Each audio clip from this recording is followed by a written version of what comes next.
बिस्मिल्लाहिर्रहमानिर्रहीम। दोस्तों, मलिक सिराज अहमद आपकी खिदमत में हाजिर। दोस्तों, आपको पता है कि पाकिस्तान में जो सियासी एक माहौल है वो आहिस्ता आहिस्ता मौसम सर्द होने के साथ साथ वो आहिस्ता आहिस्ता उसमें गर्मी आती जा रही है। जितनी सर्दी बढ़ती जाएगी, सियासी जो हमारा टेम्परेचर है उसके अंदर भी इजाफा होता जाएगा। तो जो सबसे बड़ी रिसेंटली जो पॉलिटिकल डेवलपमेंट्स हुई हैं उसमें मियां नवाज शरीफ साहब का, जो पाकिस्तान मुस्लिम लीग में उनके कायद हैं, 3 दफा साबिक वज़ीर आज़म हैं, उनकी पाकिस्तान आमद थी।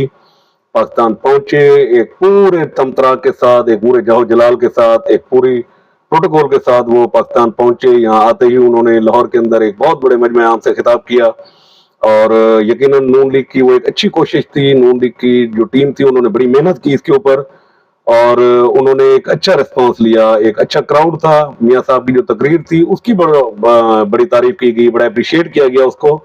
और लोगों का कहना यह था कि जी बड़ी पॉजिटिव गुफ्तगू की है उन्होंने और जरूरत भी इस तरह की चीज की थी कि कोई ऐसा शख्स हो जो एक जो पॉलिटिकली आपकी तकसीम हो चुकी है इतनी ज्यादा, उस पे कौम को कोई बंदा इकट्ठा कर सके, किसी वन पॉइंट एजेंडे के ऊपर लेके आ सके। वन पॉइंट एजेंडा क्या हो सकता है आपका, और वो मीशत की जो है ना बहाली है, और मीशत की बहाली उस सूरत में होगी जब तक आपका जो पॉलिटिकल स्टेबिलिटी होगी वो मुल्क के अंदर आएगी। तो बहरहाल नून एक अच्छा शो कर गई अपना और उसमें मुखालफिन, सियासी मुखालफिन या लोग मुख्तलिफ आरा रख सकते हैं, लेकिन मजमूई तौर पर वो एक अच्छा शो था जिसमें उन्होंने किया। तो आज हम एक सिलसिला नया शुरू करने जा रहे हैं। ये होगा कि हम करंट सिचुएशन के ऊपर बैठकर बात किया करेंगे।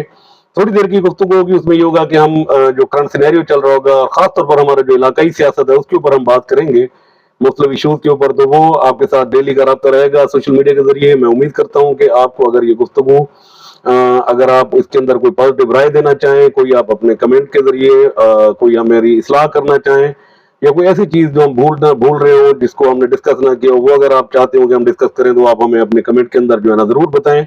एक कम्युनिकेशन का एक डेली का हम राब्ता शुरू कर रहे हैं आपके साथ। तो इस वक्त जो इलेक्शन के हवाले से गुफ्तगू है वो ये है कि जी नवंबर के एंड तक, 29-30 नवंबर तक हमारी जो हल्का बंदियां हुई हैं नई, उनके हल्का बंदियों के ऊपर इतराजात और अपीलें जो है ना वो जा रही हैं और वो नवंबर के एंड तक वो हल्के फाइनलाइज होंगे। इस वक्त डेरा गाजी खान की जो तकसीम हुई है, जो सियासी नशिस्तों की तकसीम हुई है, वो बड़ी खौफनाक हुई है। उसमें तमाम वो लोग जो जिनके सपोर्टर्स कल तक ये कहते थे कि जनाब हम वन वे जा रहे हैं, वो लोग भी अपीलें करने जा रहे हैं। और जो लोग जो है ना बड़े कॉन्फिडेंस थे शुरू शुरू में, उन्होंने कहा कि जी कुछ कोई फर्क नहीं पड़ता हमारे हल्कों की तकसीम से, वो भी अपने वकला के जरिए अपीलों की तरफ जा रहे हैं। तो जाहिर है कुछ तकसीम इस तरह भी हुई है कि जो बिल्कुल नामुनासिब थी। अब जिला तौसा की बात कर रहे हैं तो जिला तौसा का जो कौमी असम्बली का हल्का था वो खैर उस जिले तक महदूद हो गया। अब वो डीजी खान से वो डिस्कनेक्ट हो गया वहां से, और उसके अंदर भी उन्होंने जो 2 सूबाई हल्के बनाए हैं, 85 और 86, 84-85, PP284, PP285, उसमें भी PP284 के अंदर ये हुआ है कि तुमन बुजदार और तुमन कैसरानी को एक ही हल्के के अंदर लेकर आ गए, और 2 जो 85 था वो फिर आपका दरिया वाली साइड तौसा और फिर वो दूसरा इलाके इसके अंदर शामिल है।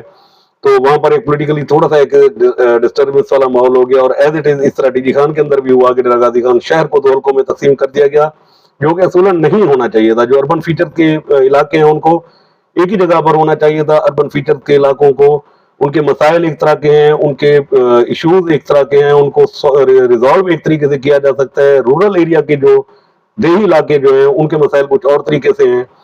तो असूलन जिस तरीके से ये तकसीम की गई है ये किसी हद तक बहुत सारी जगहों पे नामुनासिब थी। इसको बेहतर किया जा सकता है। 29 नवंबर तक हम जितनी गुफ्तगू करेंगे इन मौजूआत के ऊपर, वो हतमी नहीं होगी जब तक के हल्के फाइनल नहीं हो जाते। जिस दिन हल्कों का फाइनल नोटिफिकेशन हो जाएगा उस दिन हम ये कहेंगे कि हाँ जनाब अब जो ये हल्के हैं ये फाइनल हैं, और अब इनके ऊपर जो मुख्तलिफ उम्मीदवार हैं वो फलां फलां उम्मीदवार जो है ना वो एक दूसरे के मद्दे मुकाबिल होंगे। फिर हम उनकी पोलिटिकल जो वर्थ होगी उसके ऊपर बात करेंगे, हम उनका जो पॉलिटिकल पार्टी होगी उसके ऊपर बात करेंगे, हम उनके ग्रुप्स के ऊपर बात करेंगे, उनके जो मुमकिन जो नतायज हम अख्द करने की कोशिश करेंगे आप लोगों की आरा से, आप लोगों की राय से, कि जनाब इस हल्के के अंदर किसी पार्टी का कितना वोट बैंक है, उस शख्सियत का कितना वोट है, और फिर वो मुमकिन इलेक्शन के अंदर उनके नतायज क्या आ सकते हैं, तो उसको भी हम डिस्कस करेंगे। तो फिर हम एक ग्रेजुअली एक एक हल्के के ऊपर हम बैठकर बात करेंगे। तो फिलहाल एक ओवरव्यू लेंगे हम अपने आने वाले दिनों में। आज का इंट्रोडक्टरी ये था, प्रोग्राम था, ताकि आपके साथ एक गुफ्तगू का सिलसिला शुरू किया जा सके। तो मुख्तसरन मैं आज डेरा गाजी खान के पहले कौमी असम्बली के हल्का NA1 84 के ऊपर थोड़ी सी बात करता चलूँ। NA 184 बुनियादी तौर पर जहाँ जिला तौसा खत्म होता है वहां से ये सीट हमारी शुरू हो रही है।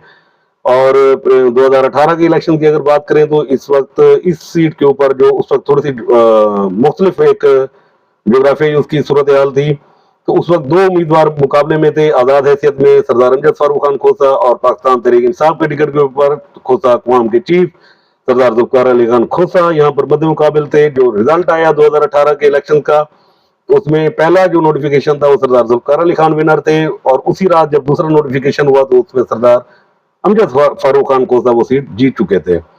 तो उसके नीचे दो जो सूबाई नशिस्तें थी उसमें से सरदार जावेद अख्तर खान लुंड कामयाब हुए थे, और दूसरे नशिस्त के ऊपर सरदार मोहसिन अता खान खोसा जो है ना कामयाब हुए थे। तो ये 2018 का सिनेरियो था। और 2023 में या 2024 के अंदर जब इलेक्शन होंगे, जब भी इलेक्शन होंगे, तो उस वक्त हम इस हल्के के ऊपर हम कल बैठकर बात करेंगे। PP NA 184 और PP 286 287 ये दो सूबाई हल्के, यहाँ पर सरदार अमजद फारूक खान खोसा, सरदार मोहसिन अता खान खोसा, सरदार जावेद अख्तर खान लुंड और सरदार सैफुद्दीन खान खोसा। सरदार सैफुद्दीन खान खोसा ने 2018 के बाद ये 2022 के अंदर ये सीट जो है ना सरदार मोहसिन अता खोसा के नाअहल होने के बाद ये सीट उन्होंने बाई इलेक्शन के अंदर विन की थी। तो ये मेन की प्लेयर थे यहाँ पर, और सरदार डेफिनेटली सरदार जुल्फ़िकार अली खान खोसा भी वो भी इस हल्के से इलेक्शन लड़े थे, तो डेफिनेटली इस दफा भी उनका स्टांस हो सकता है कि वो यहाँ से इलेक्शन लड़े। तो इसके ऊपर हम कल बात करेंगे। NA 184 PP 286 PP 287 के ऊपर इसकी थोड़ी सी शेप चेंज हुई है, और उस पर हम देखेंगे कि यहाँ पे मुमकिन जो कॉम्बिनेशन है वो क्या हो सकते हैं, कौन जीत सकता है और कौन हार सकता है। तो इंशाल्लाह डेली रोजाना की बुनियाद के ऊपर हम आपके साथ राब्ते में रहेंगे, और मुख्तलिफ जो अपने हल्के हैं उनके ऊपर एक न्यूट्रल एनालिसिस लेने की कोशिश करेंगे। कुछ दोस्तों की आरा शामिल करेंगे, कुछ सियासी शख्सियात का इंटरव्यू शामिल करेंगे इसके अंदर, ताकि हमारे हल्के के, हमारे डिस्ट्रिक्ट की जो 3 कौमी की और 6 सूबाई हल्के हैं, तो इनको हम इन डिटेल जो है ना डिस्कस कर सकें। और इसी तरह फिर हम ऐसा राजनपुर भी करेंगे, और जिला तौसा स्पेशली हम उसके ऊपर काफी सारी बातें करेंगे, और उसके ऊपर हम एक अलग से प्रोग्राम रखेंगे। वो मैं कोशिश करूंगा कि हम तौसा में जाकर ही करें, ताकि जो तौसा के लोग हैं उनकी भी एक आरा और उनका एक व्यू पॉइंट ऑफ व्यू लिया जा सके। तो आज का हमारा पहला प्रोग्राम इंशाल्लाह कल से आपके साथ NA 184 PP 286 PP 287 के ऊपर हम बात करेंगे। इसी तरह ग्रेजुअली हर कौमी असम्बली और सूबाई असम्बली के हल्कों को हम डिस्कस करेंगे। तो कल तक के लिए इजाजत इंशाल्लाह। अगर आपको ये पसंद है, आप चाहते हो कि हम इस तरह बात करें, तो आप जरूर हमारी हौसला अफजाई कीजिए, इसको शेयर कीजिए, इसको लाइक कीजिए, इस पे कमेंट कीजिए, और वो सवाल जो आप पूछना चाहते हैं वो जरूर इसके अंदर करें, ताकि हम अपने अगले प्रोग्राम में उसके ऊपर उस गुफ्तगू कर सकें। तब तक के लिए इजाजत, कल इंशाल्लाह दोबारा मुलाकात होगी। बहुत शुक्रिया जी, अल्लाह हाफिज।